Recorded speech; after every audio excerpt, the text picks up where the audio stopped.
our specific mission is to be free. Being free is to be independent, to be self-sufficient. Our strategy has been to connect the urban and rural areas together through the farmers and through the urban communities. It wasn't necessarily food justice, I think, in the sense that how you may advocate strictly for justice, how we tend to do often, but more of, how can we connect our farmers to our urban communities.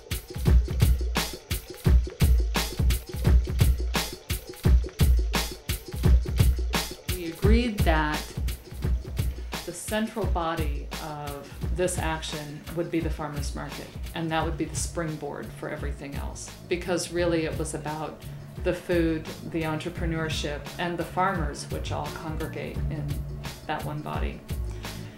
We need to have a farmers market that's culturally reflective of the community, that brings in affordable food.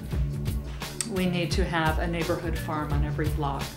We need to have locally owned small business. We need to work with corner stores to help them be more healthful community assets. And there's a fifth one that'll come to me in a minute. And have a cooperative grocery store. You know, we talked about having urban farms all over the place where people could just walk in and pick food and eat. And a lot of what we talked about was having a lot of access to the most marginalized people, homeless people, drug addicts. You know, where do they get food with dignity?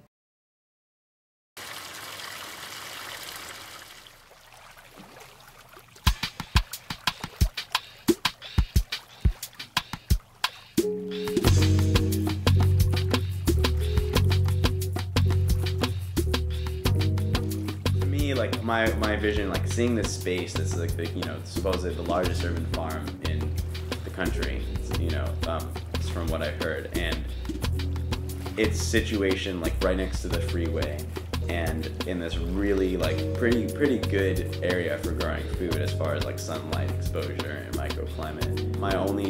My only hope was that in 25, 30, 50 years, when there's no longer cars running down that freeway, that will be like one of the main places that produces food for that part of the city.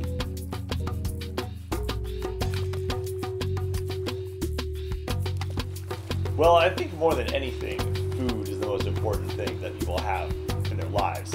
And land is always in question when you're thinking about where food's coming from. Technically, the land that we're working on is a city park, but we're having a lot of issues right now with them because they don't really know how to manage a farm that's being run collectively and completely, out of their hands. The building a sense of community. I mean, in this project, it's a little, it's a little different because so much of the volunteers we have aren't from that immediate neighborhood. We don't dictate like this is your space, this is my space. It's all for everybody. Anybody who wants to participate can participate and grow a certain thing or not grow a certain thing or do whatever they want or not even help at all. It's like we invite people to come just walk around and enjoy the space because it's a beautiful park and no one really knows about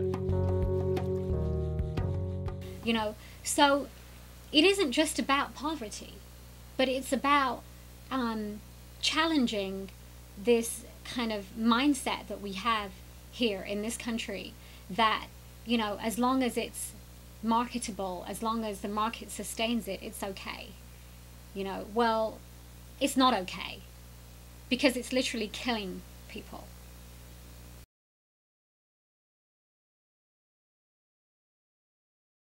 It's about like confronting power and gaining empowerment over like the decisions that affect you. And I think food is just so fundamental to survival and to people's realization in the fact that they have the potential to control their destiny. I believe that another revolution is due. And I feel that we don't have, heart disease should not be the #1 killer in Oakland.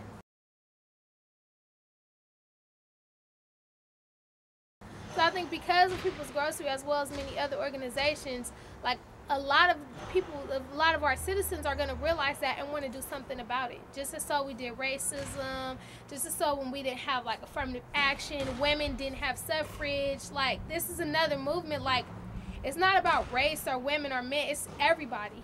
And it's no reason why people should be dying because they're eating genetically modified foods and McDonald's.